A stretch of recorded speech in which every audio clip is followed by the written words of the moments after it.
മധ്യപ്രദേശിൽ നിന്നുള്ള ഒരു സുഹൃത്തിനോട് സംസാരിക്കാനിടയായി. അപ്പോൾ അദ്ദേഹം പറഞ്ഞു, അടുത്ത കാലത്ത് കേരളത്തിൽ വന്ന് കല്യാണം കഴിച്ച ആൾ എൻ്റെ ജില്ലക്കാരനാണ്, മധ്യപ്രദേശിലെ. അപ്പോൾ ഞാൻ ചോദിച്ചു ആരാണ്? അപ്പോൾ പറഞ്ഞു, ഈ കുംഭമേളയ്ക്ക് ഒരു മോണാലിസ എന്ന് പറഞ്ഞ ഒരു പെൺകുട്ടി കുറച്ച് പോപ്പുലറായല്ലോ. അപ്പോൾ അതിനുശേഷം അടുത്ത കാലത്ത് ഒരു കല്യാണം കേരളത്തിൽ വന്ന് നടത്തിയ വാർത്തകളിലൊക്കെ കണ്ടിരുന്നു.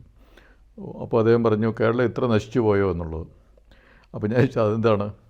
അല്ല, മധ്യപ്രദേശിൽ നിന്ന് ഒരു പെൺകുട്ടിയെ കല്യാണം കഴിക്കാൻ വേണ്ടിയിട്ട് ഒരു മുസ്ലിം യുവാവ് അതിൻ്റെ അടുത്തുള്ള മഹാരാഷ്ട്രയുണ്ട്, അടുത്തുള്ള സംസ്ഥാനത്ത് പോയി കഴിക്കണ മഹാരാഷ്ട്രയുണ്ട്, അല്ലെങ്കിൽ അങ്ങേ സൈഡിലേക്ക് പോയ രാജസ്ഥാനുണ്ട്, ഉത്തർപ്രദേശുണ്ട്, ഗുജറാത്തുണ്ട്, ഡൽഹിയുണ്ട്, പഞ്ചാബുണ്ട്, ഹരിയാന ഉണ്ട്. ഇവിടെ ഒന്നും പോകാതെ അവിടുന്ന് നേരെ മധ്യപ്രദേശും കടന്ന് കർണാടകയും കടന്ന് ഈ കേരളത്തിൽ എന്തിനെത്തി? അപ്പോൾ അദ്ദേഹം ചോദിച്ച ആ ചോദ്യം തീർച്ചയായിട്ടും ഒരു ചോദ്യം തന്നെയാണ്.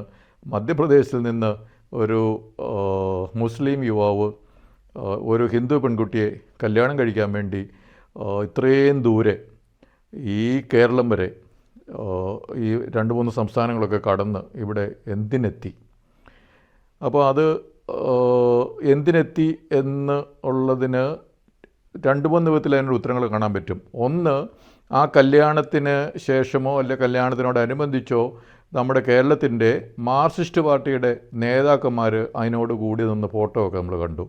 മാർക്സിസ്റ്റ് പാർട്ടിയുടെ സംസ്ഥാനത്തിൻ്റെ ഏറ്റവും വലിയ നേതാവ്, സംസ്ഥാന സെക്രട്ടറിയും, അതുപോലെ നമ്മളുടെ വിദ്യാഭ്യാസത്തെ നയിക്കുന്ന വിദ്യാഭ്യാസ മന്ത്രിയും, അതുപോലെ വേറെ ആരോ ഒക്കെ ഉള്ള പടങ്ങൾ കണ്ടു. അപ്പോൾ തീർച്ചയായിട്ടും മാർക്സിസ്റ്റ് പാർട്ടിക്ക് ഇതിലെന്തോ ഒരു കൈയുണ്ട്.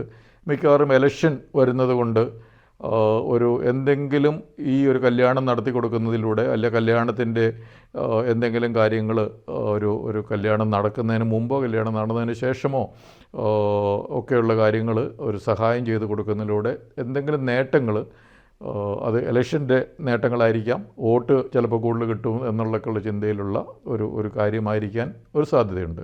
അത് ഒരു ഉത്തരമാണ്. രണ്ടാമത്തെ ഒരു ഉത്തരം, ഒരു പെൺകുട്ടിയെ സിനിമയിൽ അഭിനയിക്കാമെന്നോ അല്ലെങ്കിൽ റോൾ കൊടുക്കാമെന്നോ അല്ലെങ്കിൽ വേറെ പണം കൊടുക്കാമെന്നോ എന്തെങ്കിലും പറഞ്ഞ് വശീകരിച്ച് ആകർഷിച്ച ശേഷം അതിനുശേഷം വീണ്ടും അത് കല്യാണത്തിലേക്ക് നയിച്ചാൽ അത് അവരുടെ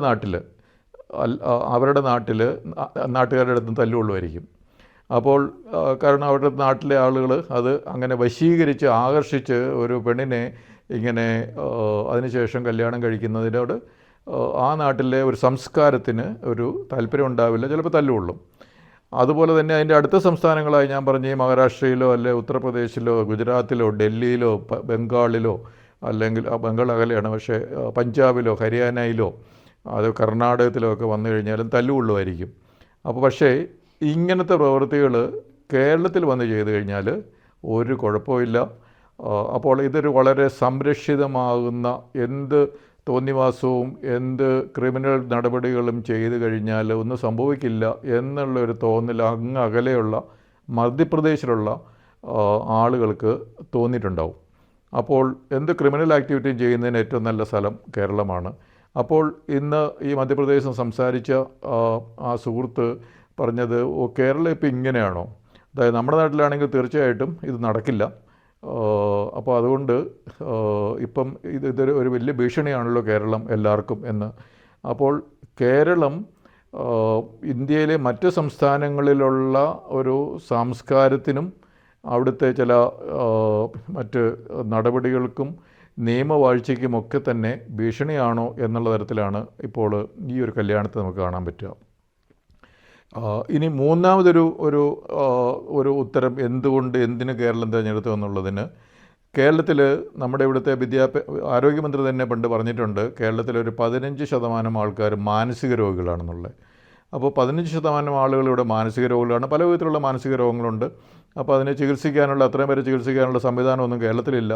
അപ്പോൾ ഈ ആരോഗ്യമെന്ന് പറയുന്നത് ഇവിടെ ഈ ക്യാൻസറും ഡയബറ്റീസും ഹാർട്ട് അസുഖവും കിഡ്നിയുടെ അസുഖവും മാത്രമല്ല, മാനസികമായിട്ടുള്ള രോഗങ്ങളും ആരോഗ്യ രംഗത്തെ ഒരു പ്രധാന വെല്ലുവിളിയാണ് കേരളത്തിൽ എന്ന് നമ്മുടെ ആരോഗ്യമന്ത്രി തന്നെ നേരത്തെ പറഞ്ഞിട്ടുണ്ട്. അതിപ്പം കൂടുതൽ വഷളായിട്ടുണ്ടാവും. നമ്മുടെ മാനസികാരോഗ്യ രംഗം കേരളത്തിൽ 15% ആൾക്കാർ മാനസിക രോഗികളാണ്. പലവിധ മാനസിക രോഗം, ഷിസോഫ്രീനിയയോ അല്ലെങ്കിൽ ഈ മറ്റ് പല പല കാര്യങ്ങൾ അതിനകത്തുണ്ടാകാം.